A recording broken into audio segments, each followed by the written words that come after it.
think I'd like to start off with a 3-minute video. Just kind of give you a brief introduction to Formula and our car, some of our previous team members.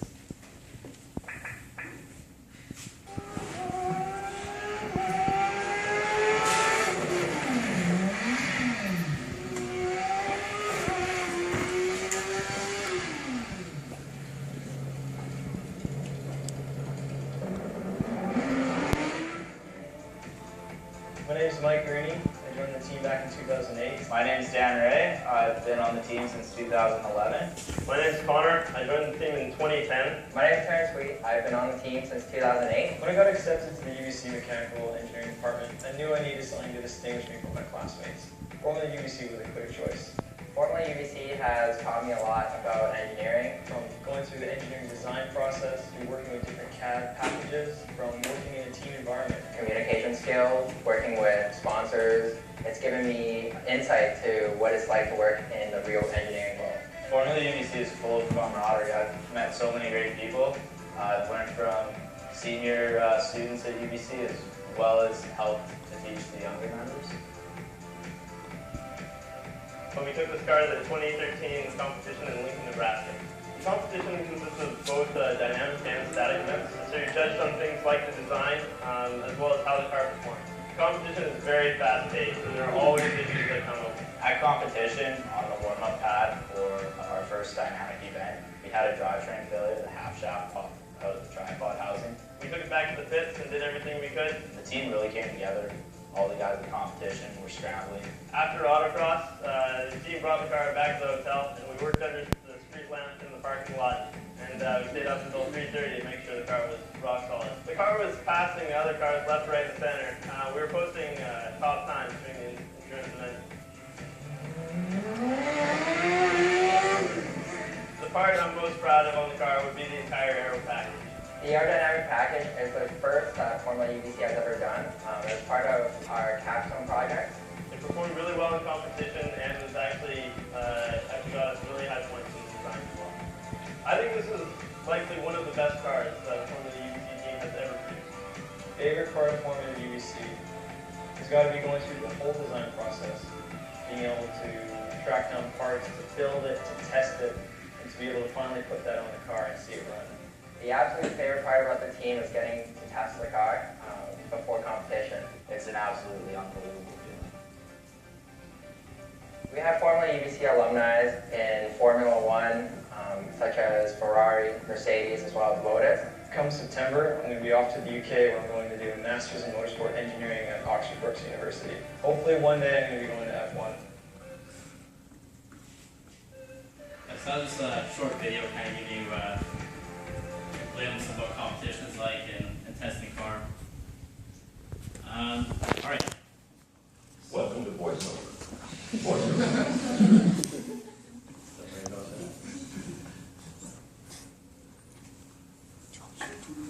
Power going, ready. Space with applications, power going, Chrome. Power going, select, intervene.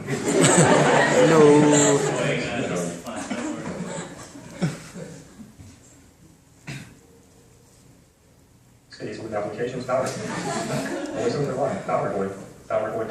Sure. Just gonna stop it. All right. Good start. All right. So yeah, like I said, my name's Adam Zinski. I'm just gonna give you a presentation of Formula and things we do. So quick kind of rundown about me. So I'm a third-year mechanical engineering student at UBC. I've been going here for the last 2 years. I started off my second year. This will be my second year on the Formula UBC team, where I'm the controls team lead. So what we do on the driver controls is basically anything the driver interacts with, so the steering wheel, the braking system, the steering, like how it affects the driving of the car. It's all about giving the driver the correct response and how the vehicle is operating around the track. And that's really important because a good driver is what makes the car, a good car, even better. Driver is probably number one important thing about the car and making it do good lap times. I've also done a previous internship. I've been in the co-op program at UBC, where I worked at Pack Brake. What Pack Brake does is we design diesel engine braking systems. So like in your regular road cars, we have disc brakes on your wheels. That's what slows your car down. To kind of save big companies money that have big trucks, you can actually use the engine to slow down the truck. And it's actually a really efficient way of using the car itself to be able to slow it down. So a little history about Formula UBC. So the team started off in 1992, competing under Formula SAE, which is a big competition around the world. It's called Formula SAE in North America and Formula Student in Europe. There's about 550 teams around the world that compete in this competition, and each team consists of about 15 to 100 members. So you can do the math real quick, and there's a lot of people involved in engineering competition. So our team consists of about 50, 60 people, and we go down to Lincoln, Nebraska every year, where we compete against 100 universities around North America. Some teams even come from Japan, and some teams from Germany. So the premise of Formula is you essentially build a race car Formula style. So similar to Formula One, we have to build a car to a set of rules, and these rules kind of give you guidelines on how, on limitations on how big the car can be. But a lot of these rules are for safety. You have students driving these cars that are really fast and really light, and people can get injured really fast. So most of these rules are to prevent people from getting injured and crashing. On Formula, we split the team up into a couple different teams just to make the design process easier. So we compile all the things that are similar with the car and have a team go through and design everything about that. For example, we have the drivetrain team, which is responsible from taking the power from the engine and bringing it to the wheels. There's the aerodynamics team, which is responsible for all the carbon fiber body panels and wings. That essentially, the wings are opposite of a plane. It uses the air to kind of push the car down onto the ground and give it more grip. That way you get better lap times. There's the suspension team, which handles how the car handles around the track. Suspension team is really important about having a really good car and making it handle well. There's electrical team, which does all the wiring harness, and basically we have a computer in our car as well. It's called ECU, which means electronic control unit, and this basically tells the motor, the engine, how to operate and how the different subsystems on the car kind of work together with that. Then there's the controls team, like I said, which is what I'm responsible for, so how the driver interacts with the car. Chassis team designs the whole roll cage of the car, making sure it's safe, strong, and everything can be mounted onto it. And then there's the engine team, which what we do is we get a motorcycle engine, which is probably the most common thing for all teams to do. We're limited by how big it can be, but we take it from on the motorcycle, and we kind of strap our own parts to it to kind of make it perform better. So a big thing about Formula is like gaining hands-on experience that you wouldn't learn in school. So it's working with the team, project management, and getting to use skills that you wouldn't normally use in the classroom. This is really big when you move on in the future, where you need these kind of skills to go through the design process and make important decisions. In addition, you also meet like some really cool people. Further on in your career, you can talk to these people. We really have like alumni working at Tesla, Formula One, Google, and so it's really nice meeting these people and be able to chat with them and the cool products that they have. So I want to give you an example of kind of the design process on Formula. A big part of engineering is understanding why something is built and why it's important. It's not about making something cool and adding to the cars because you think it'd be awesome, and it is probably awesome, but the thing that would score the most points in design is understanding how the car works and why. Example is like for our aero package. If you ask yourself, why do you need one? Well, if you have an aero package onto a car, it gives the car more grip onto the road when it's going around the racetrack, and it gives you a faster lap time.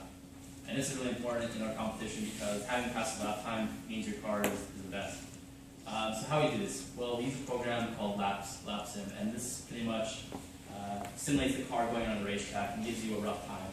And you can add different characteristics to it, so you can add an aero package, and it proves that your time improves on the track when you add one. So next step of that is you do your research. So you go into the books, you use the Googles, and you find different wing profiles, which would work the best for your car.